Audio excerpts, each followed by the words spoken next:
যিশু ছাড়া আর কেউ না। এ চলে এসো, চলে এসো, চলে এসো, এ চলে এসো, চলে এসো, চলে এসো।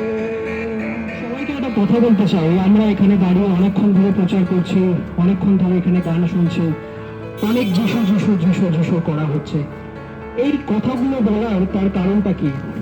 আমরা জানতে পারি যে আমরা প্রত্যেকটা মানুষ, আপনি রাস্তা থেকে কোনো মেয়ে যাচ্ছে, তার দিকে তাকিয়ে আপনি মনে মনে ভাবছেন এই মেয়েটা তো হেভি দেখতে। আজকে আছে কাল না,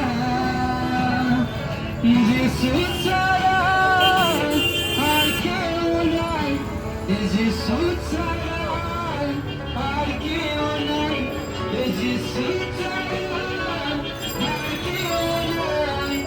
যিশু তাদেরকে খাওয়া পাওয়ার জন্য। কিন্তু আমরা সবাই জানি যে লোক নিজের আগুনের উপরে হাঁটাচলা করে, নিজের গায়ে ক্ষতি করে, নিজের পাপগুলোকে মাফ করার জন্য, খালি এইটুখানির জন্য। আমি ঈশ্বরকে আরো বেশি করে ওয়ার্শিপ করবো, আরাধনা করবো, আমার অনেক টাকার প্রয়োজন রয়েছে। Maybe you're shopping vegetables. হয়তো হতে পারে আপনি এখন সবজি কিনছেন, Maybe you're buying some dress. হয়তো হতে পারেন আপনি কোনো জামা কাপড় কিনছেন। Maybe you're এই ওয়ার্ল্ডে দিয়ে পসিবল নয়, কিন্তু আমরা যদি জিনিস থেকে চাই আমরা পাই, আর আমি পেয়েছি। আমি এত বেশি 4 বছর কাজ করার পরে একদিকে ফ্রাস্ট্রেটেড হয়ে গেছিলাম, দ্যাট আমি 3-4 মাসের ব্রেক চাইছিলাম, 2 থেকে 3 মাস, 4 মাসও না। আমি এক্স্যাক্টলি 3 মাস ব্রেক পেয়েছি। ব্রেকের পরে সবাই বললো এবার তুমি জব পাবে না, পেলেও তুমি স্যালারি পাবে না। কিন্তু আমি ঠিক 3 মাস পরে, একদম হাতে গুলে ঠিক 3 মাস পরে ওর থেকে ভালো জব পেয়েছি, ভালো স্যালারিতে পেয়েছি, ভালো পজিশনে পেয়েছি। It is all because of Jesus.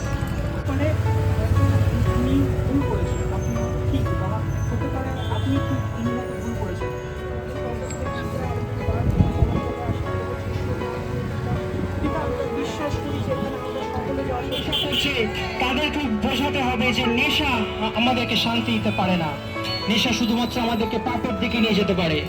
অনেকে হয়তো বলে যে আমি একটু একটু করে মদ খাই, খুব বেশি খাই না, আমার তো কোনো নেশাই হয় না। কিন্তু একটু একটু করে বিষ খাওয়া